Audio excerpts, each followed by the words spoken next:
ရွယ်တော့မင်းအားရွာပြီကတော့ဘယ်စားမှလဲတခြားရွေးအောင်ဘယ်ရလဲဒါချောကလက်ကြိုက်တာလားချောကလက်စားမှလားသင်ဒါလေးတစ်ခုဟုတ်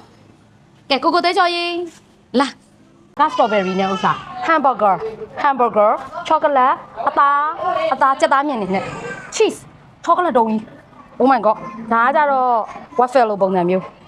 ဒါကကြတော့လေတစ်မျိုးပဲတတ်ပါစားခြင်းလေ Choose one which one do you like it chocolate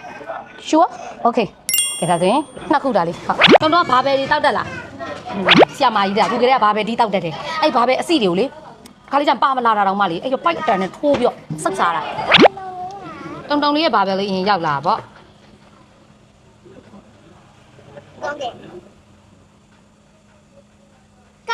ကောင်းလားတဲ့တဲကြော်လေးခုမှကြောင်စင်လားဗိုက်စာနေရလားတတာဟဟလားကောင်းလားမမချောကလက်ကြိုက်တယ်တတာရောချောကလက်ကြိုက်လားကြိုက်တယ်ငါတို့တော့ချောကလက်ကြိုက်တယ်ဒီမှာလည်းတကယ်ဒီမှာလည်းတကယ်မှွေပြီးတော့တောက်နော်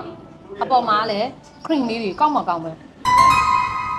ရှယ်ပဲကဲရလာပြီတတာဟုတ်လားဘလို့နေလဲရှင်းလားချို့လားချိုးတယ်ခရင်နေပြီဝါခရင်နေရောကောင်းလားကဲတားခင်လေအော်တုံလေးနဲ့စားကြနည်းနည်းကျွေးမယ်နော်နည်းနည်းလေးပဲဒီမှာလေးနည်းနည်းလေးပဲကဲညီမလေးနေ့ပစားကျူကျွေးရွာနည်းနည်းလေးကောင်းလားရောကိုကသေးချောတာအပြန်တော့ပန်းလေးအတွက်ကိုချက်ချက်ထောင်လေးပါဆယ်ဝယ်ခဲ့တယ်ဒီခိုင်ဆွဆိုင်လေးကတဲကြော်တို့ကြောင်းနဲ့နီးရပေါ့နော်အားကြောင့်မို့ကြောင်းစင်းသွားကြွရင်းနဲ့အပြောင်းဝင်စားတာပါတဲတော်လေးတို့လည်းကြောင်းနေဆိုရင်ဝင်စားလေပေါ့နော်ရတာလီရတော့မစိုး cool drink ညာပို့ပြောကောင်းနေပေါ့နော်